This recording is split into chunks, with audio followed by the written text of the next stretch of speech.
we get into the video, just want to say thanks to Angling Legacy for sending us some pretty awesome stuff, keeping us clothed, and actually hooking you guys up with an awesome promo code to get 10% off everything on their website. You can use KB_outdoors, get 10% off. Yeah, capital K, capital B, and capital O. Yeah, and yeah, make sure to hit subscribe and enjoy the video. Thanks, guys. So this is the ice shack that we've been in throughout the winter. It's I believe a 24 by 8 foot long trailer. It was all season. We bought it and just scrapped out all the wheels and the bathroom and converted it into an ice shack. Come around this way. This is the front. 2-door. We have a kitchen up in the front, and where the bathroom used to be in the back is now currently our storage area. We have a full bed and a pull-out couch with 8 holes going throughout the whole unit. All right, so this is our Polaris Ranger that we use throughout ice fishing season. We never put the wheels back on it because we got it for ice fishing. We once blew up a truck on the ice and decided we're never bringing a truck on again. So this is if I'm not mistaken, the 2024 Northland edition. And then we have a box made up from Profab Outfitters, not sponsored. But yeah, it's a great box, and we hooked some lights into it, and she'll pull the shack off for us any day. Yep. Okay. So this is one of the tents that we have. You haven't really typically seen it in any of our videos yet, since we had the shack out by the time we started really filming this season. Except for the time I lost my GoPro down the hole. Yes. When you other lost than the that, GoPro. we haven't really used the tents this season. No, but you will probably see more of it coming in next season at the start before we can bring the shack on. But for the most part, they just sit in storage.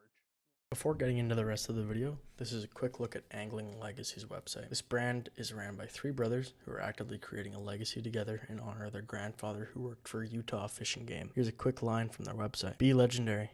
Angling Legacy was founded to bring together a community of legendary individuals who love the outdoors and want to share their passion with others. Our lives are priceless. Let's not be forgotten. We hope to be part of the great community they are growing and spread it to our following as well. Thanks again to Jaron, Justin, and Jordan for such a cool opportunity. Make sure to use code KB_outdoors if you find anything you like on their website. Let's get back to the video. All right, so we're going to take a look at the electronics we'll use during the ice fishing season. First up, we got some Vexler units, just basic flashers. We might use either just cover holes that aren't covered by the live scope, or if we don't have the grace of our guide to bring out the live scope that day. Yeah, just older model. And then what year is that one? I don't know.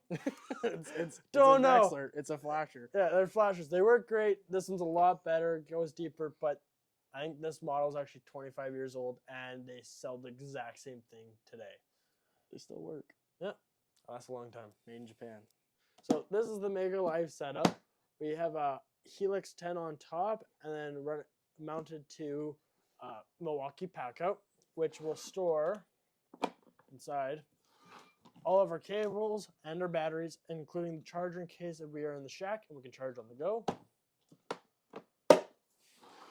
All our cables that run into the monitor are running through here, and then we have 2 cables that run out and will connect to the pole that has a transducer on the end of it. I think it extends up to 12 feet? 12 feet. Yeah. So that's pretty basic live or Mega Live setup. Okay, we're just gonna go over the tackle quickly that we might use during the ice fishing season. Jigs, active baits, that kind of thing. So mainly what we use in the videos are jigs and minnows. Highly recommend salted minnows over live minnows. Some guys swear by live minnows. I have personally never had luck with them. I find they just tend to go to waste. I've had better luck on salted minnows. This just tend to do the trick. As well, when we're going for jigs, regular jigs do a great job. They work fine. But since I have switched over to Kaylin's Googly Eyes, I have seen a tremendous increase of catching fish. I have caught 95% of my masters on them.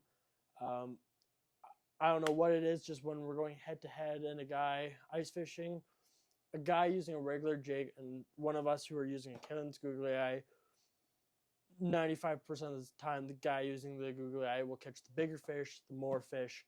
It must be the little bit of sound that attracts them, gets them going on you, but that is personally what we find works best. Sums it up pretty good for the jigs. For active baits, I mean, we use anything from a rip and wrap, lipless crank, jigging spoons, that kind of thing. Yeah. A lot of the times it's, what are the colors we use? Wonder Breads are Yeah, so big. what I enjoy using is the Wonder Bread from Custom Baits. Absolutely phenomenal product. As well as your standard neon pink or hot pink Yeah, hot pink that or whatever. Repel has been selling for years and years. There's other ones that I've gone with and I'll have good luck with. Other brands, other colors from either Rebella or Custom Baits, but personally, the best luck I have had is on the Wonder Bread and just the standard neon pink. And then as well for spoon wise, Custom Baits has throughout, I believe it was this year, released their wingdings. These spoons with 2 additional spoons on the sides with the treble hook on the bottom. They come in 2 sizes. As I can't get them out. 2 sizes and in multicolors. I tend to have had good luck using just the pure gold or the Wonder Bread as well. Just going for walleye, typically Wonder Bread's a great color to use. You could really use anything. You could throw on a number 0 or, no, Len Thompson goes higher with number. Like a number 5 or whatever, the little tiny Len Thompsons, if you really wanted to, you could probably catch something. Yeah, at the end of the day, you could throw anything on. This is just what I have had luck on throughout this season, last season, since I've been fishing. It's honestly, Custom Baits just produces quality gear that I enjoy using. Repel has just been around forever, and they're just a standard. And then, yeah, Kalen's Googly Eyes, I have bought a crap ton of them. Tried almost every single one of the colors. It's just what I prefer going with. And honestly, if I were to recommend out of all their styles and colors, I have the tendency to catch the best on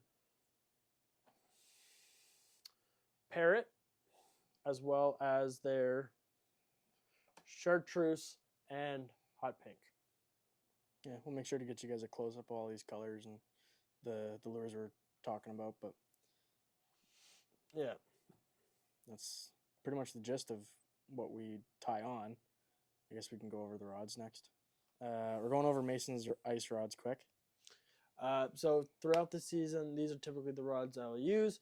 I'll go from my most commonly used setup to my least common, but these are the ones that I will use throughout the season mainly. First I got off is a St. Croix Custom. I got the ultralight extra fast. I wouldn't recommend anyone to buy this for walleye fishing. It's stupid fun to use. It's so sensitive. It's just dumb. It's dumb. It's hilarious to watch catching a fish on it, even a small one. And then with it, I got a 1000 Vanford going with it, which throughout the summer season, I also take off and I rock with another setup. Next, I got a Frostbite rod. This is the Slap Shot. And then as well, I have a 13 Fishing reel going with it. This one is one of their higher end ones, all metal. Really enjoyed the one I'm going to show you next. I just wanted to go with the upgrade. I much prefer the metal ones. It's a lot less sticky. It runs a lot smoother. But again, it's a bit more pricey. So if you're starting off, would recommend to stick with the Ghost. And then with the Ghost, which is also a free fall reel, I have a Fenwick Elite Tech. This is my 3rd most used rod. Typically, if I need to quickly change out baits, like to rip and wrap or spoon, or I'm just screwing around, this is the rod I will use. The other two are primarily jigging rods, where if the hot bite is hot and I'm just strictly jigging, those are the ones I'll use. I rock a Fenwick HMG ice. It's like a 24-inch rod, medium light, with a Fluger President XT reel on it, and then I sized up so I could use that with my walleye setup for the summer. But the other rod I use is a 13 Fishing Sonocore, I think it's called. Mace got me that as a gift. It's pretty awesome. It's actually that one's got my biggest walleye on it so far, but I'll throw some video of those rods when I get a chance. But those are the rods we'll use for the ice fishing season.